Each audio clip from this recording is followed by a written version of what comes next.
Hello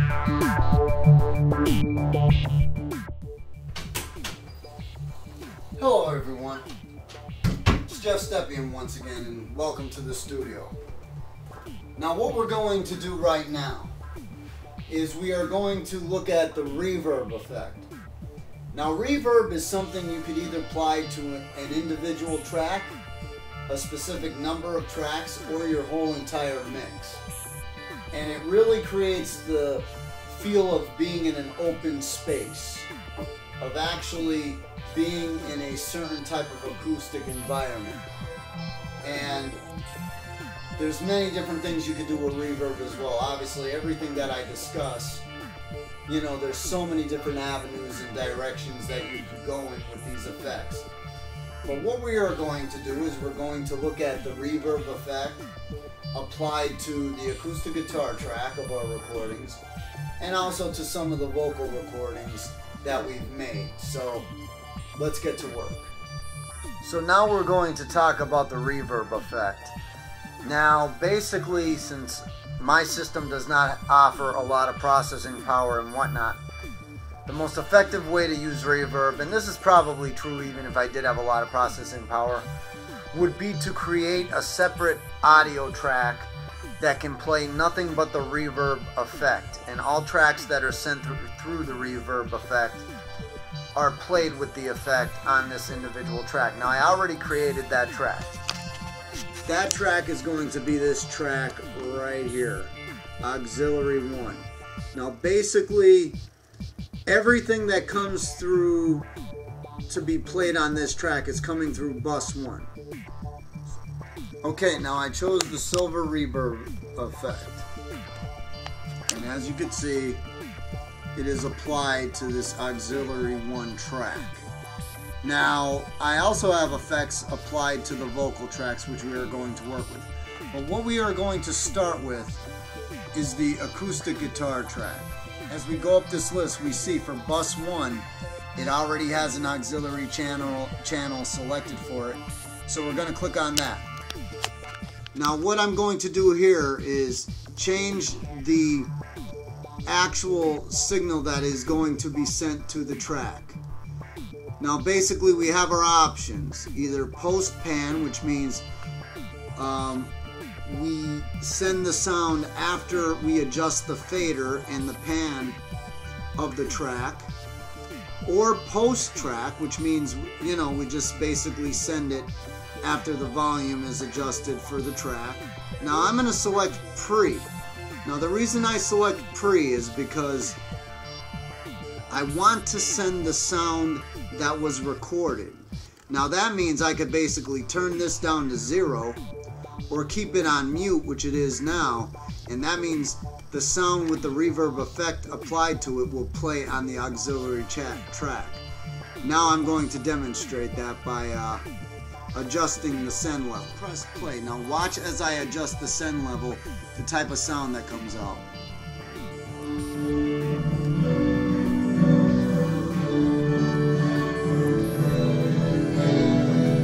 And you can see that there's sound coming out of the auxiliary track, even though I have the acoustic guitar muted. So that means what we're hearing right there is the reverb effect. Okay, now what I'm going to do is I'm going to apply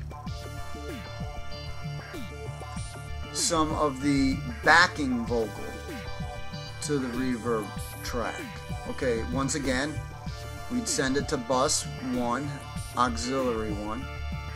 Okay, now once again what I'm going to do is I'm going to switch this to pre-fader. So once again that means the recorded sound is going to be sent through the send before we even touch the fader, and actually I have the channel on mute as well. Now let's listen to how applying the send to the backing vocal, you know, sends it through the reverb track and to the auxiliary track.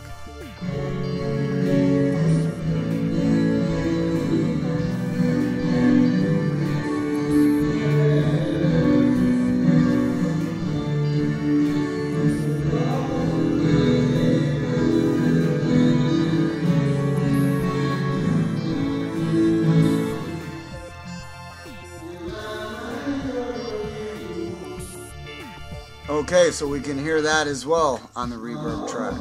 Now here's how it kind of affects the sound. We're going to listen to the backing vocal with the effect and with the reverb. In the morning, before I sleep, without you. Now the sound without reverb. You should know. That's the sound without the reverb. You should know. The difference with reverb is significant. You could just give it more distance, more of a natural feel. It creates a lot of space. Now we're going to look at what it does when we apply the lead vocal to that and see how that changes as well. Now we're using silver reverb right now. There's a number of options with Logic Pro as far as reverb goes, but this one kind of helps with the processing power. Now the mix, once again, that determines how much of the dry signal as compared to the effect signal is being heard. Okay, now first I'm going to play the lead vocal with no reverb added to it. Now I do have a delay effect added, so just check it out. As I see you sitting there running your hands through your hair, I get so scared at the thought of losing you. Now with reverb. You can't imagine how many thoughts in my mind are of you. But if you left, my heart would be empty too. Now just reverb by itself.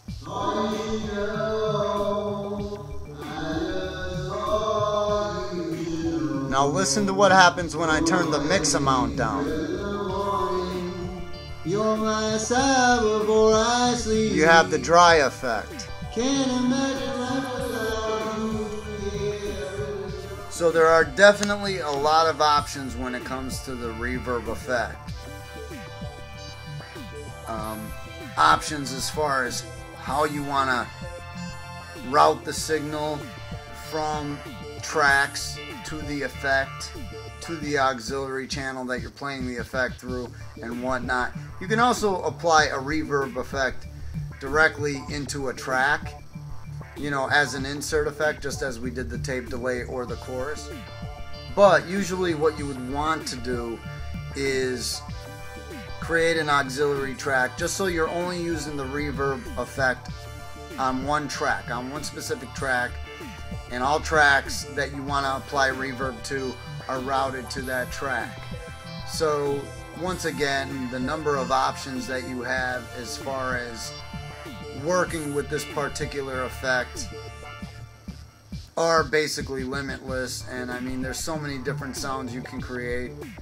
You can eliminate the dry sound completely and just work with a reverb sound. You can mix them together, and you know, it really gives you a lot of options as far as the mixing process goes with reverb. Alright, so we took a little brief look there at reverb. Now obviously, due to time constraints, I really wasn't able to go into great detail about how to apply the reverb effect, but we were able to witness how you would route your signals to the reverb effect and then have that effect being played through an auxiliary track. We showed the difference of having the tracks played without reverb with a combination of the dry track and reverb, and the reverb by itself. So you did get a taste of what reverb is capable of adding to your mix. And like I said, there probably will be more discussion on reverb because you could write a whole book about it. But that was adequate for our discussions right now. And until next time, peace out. Have a blessed day.